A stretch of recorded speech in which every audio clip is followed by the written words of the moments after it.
Então, turma, as resinas clareadas, elas são uma realidade nos consultórios.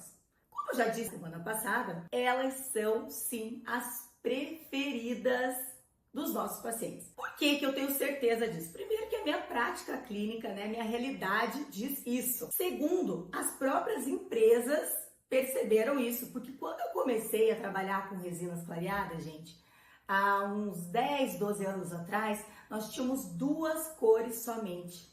Hoje, nós temos aí 14 marcas que têm mais de 70 cores diferentes.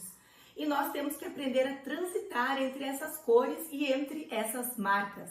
Para mim, foi sensacional fazer todo esse trabalho. Por quê? Porque eu também me atualizei, porque todos os dias estão sendo lançadas novas cores, tá? O que você faz quando o seu paciente diz assim: doutora, eu queria um dente branquinho, mas que não fosse muito branco? Você saberia escolher a resina correta para o seu paciente? Pensando que você tem toda essa gama aqui de opções para trabalhar com as resinas, você saberia fazer essa escolha?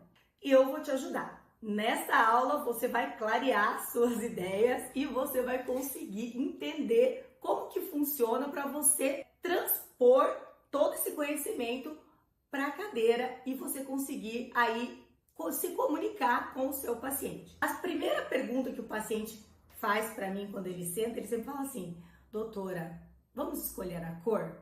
A cor sempre é um ponto fundamental, certo? Só que a cor, ela depende de vários fatores. Não é simplesmente a cor da resina, certo? Tem fatores relacionados à resina, que hoje nós vamos falar sobre isso. Na aula 1, nós falamos sobre o quê? Sobre os pontos importantes em relação ao paciente, que a gente tem sempre que observar o substrato do paciente, né? A cor do remanescente, a cor do dente natural do paciente. Isso vai influenciar, sim, na escolha da cor também, tá? Nos diferentes contrastes que o paciente tem, se um paciente tem menos contraste de pele, se o paciente é mais loiro, se o paciente tem lábios menos tonalizados, né? Ou o paciente é mais moreno, uma pele mais escura, tem lábios mais vermelhos, cabelos pretos, barba preta. Tudo isso influencia na seleção de cor, principalmente nas resinas clareadas. Outra coisa importante, quando a gente também vai fazer a seleção de cores das resinas, e a gente tem que pensar muito no substrato que a gente está utilizando, o que acontece? A maior parte dos casos, nós fazemos facetas diretas sobre o esmalte dentário, né? Porque as resinas trouxeram isso pra gente, essa possibilidade de fazer um tratamento que seja o quê? Conservador.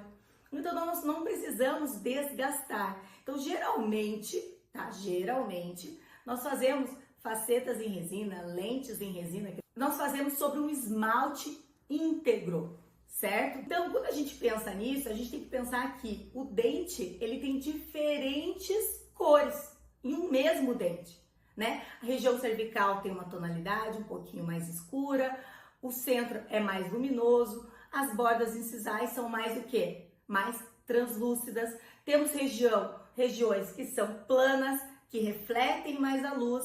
Temos regiões que são mais abauladas, né? Que geram o quê? Uma área de sombra. E isso tudo faz com que a gente tem que aqui entender isso daqui para a gente reproduzir dentes brancos, sim, mas com naturalidade.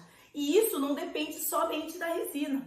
Por isso que nós fizemos aquela aula 1 introdutória para vocês lembrarem, né, desses pontos que são muito importantes para a gente chegar então na seleção de cores e transitar nesse mundaréu de resinas aqui.